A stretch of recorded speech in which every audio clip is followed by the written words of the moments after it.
Bonjour, bonjour. Donc aujourd'hui, nous sommes le samedi 2 mai 2020. Nous fêtons les Bourris, 123e jour de l'année et il reste 243 jours pour finir cette année. Donc la lecture du Conseil de vos anges, donc le numéro 123. Suivez votre guide intérieur. Vous êtes lié à Dieu qui est partout. Ce lien se trouve à l'intérieur de vous, là où vous ressentez les choses viscéralement.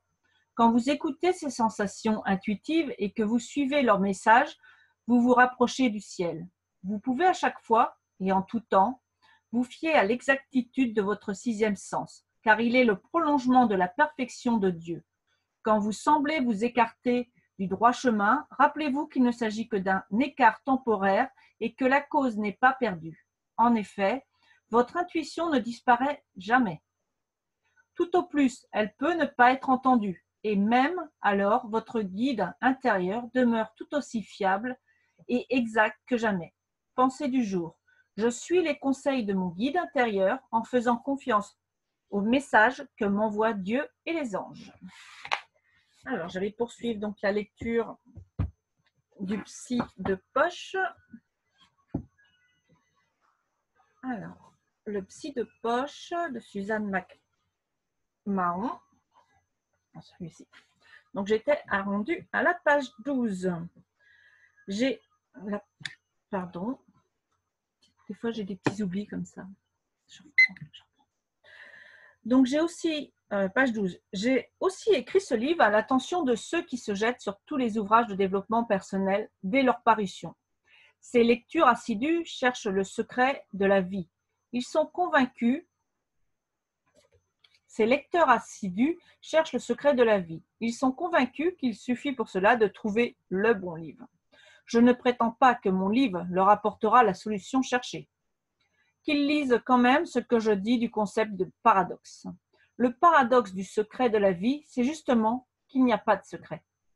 La réponse est là, tout près, elle y est depuis l'origine du temps, elle est accessible par bien des voies. Le sens de la vie, c'est le cœur de toutes les religions, philosophies et doctrines. C'est la raison d'être de la psychologie et elle s'énonce en quelques mots. Soyez honnête avec vous-même. Aimez-vous vous-même, reconnaissez votre valeur et la beauté de votre nature humaine. Ce sont des concepts simples, mais ils ne sont pas faciles à mettre en pratique. La preuve. La prolifération de ces livres de développement personnel dans notre civilisation. Il n'est pas naturel d'être soi-même. L'estime de soi ne peut, hélas, nous être conférée par un tiers. S'aimer soi-même, cela a l'air facile, mais ce n'est qu'une apparence. Ce livre reconnaît l'importance de votre démarche de recherche du sens de votre vie. Il vous encouragera, je l'espère, à persévérer dans cette voie. Vous pouvez lire et relire 100 fois la bonne réponse avant de la saisir. La seule réponse qui compte, c'est celle que l'on comprend enfin. Persévérez dans vos lectures, vos travaux, vos tentatives.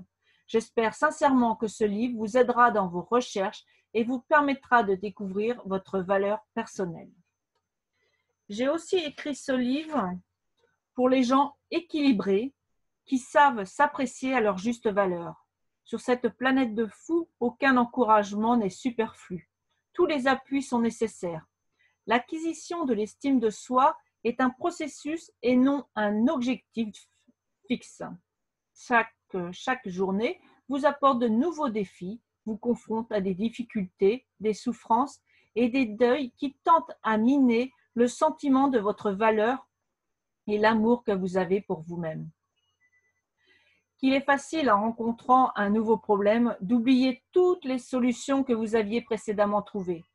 Qu'il est facile de perdre foi en vous-même et tout espoir quand le monde extérieur semble se désagréger. Qu'il est difficile de s'aimer soi-même quand nul dans votre entourage ne vous aime. Combien il est naturel de se dénigrer soi-même chaque fois que vous commettez une erreur. Ce livre vous apprendra à garder courage et à rester indulgent vis-à-vis de vous-même dans un environnement incohérent. Le principal message de ce livre, c'est que l'estime de soi est un processus et non un acquis. De ce fait, on n'en a jamais assez. toute votre vie, vous aurez besoin d'encouragement, de rappel, d'appui et de renfort en ce sens. J'espère que ce livre confortera dans leur opinion tous ceux d'entre vous qui sont déjà conscients de leur valeur. Je vais m'arrêter là pour aujourd'hui. Je reprendrai la suite demain. J'espère que ça te plaît. N'hésite pas à me laisser des commentaires, ça fait toujours plaisir. Les encouragements, comme on le lit dans le livre, c'est toujours bon à prendre. Donc, merci de vos likes et de vos commentaires, de tes commentaires. Eh bien, j'espère que tu prends toujours autant de plaisir à faire tout ce que tu fais au long de ta journée, de tes journées. Et je te souhaite une très belle journée dans la joie et la bonne humeur. Et je te dis à demain.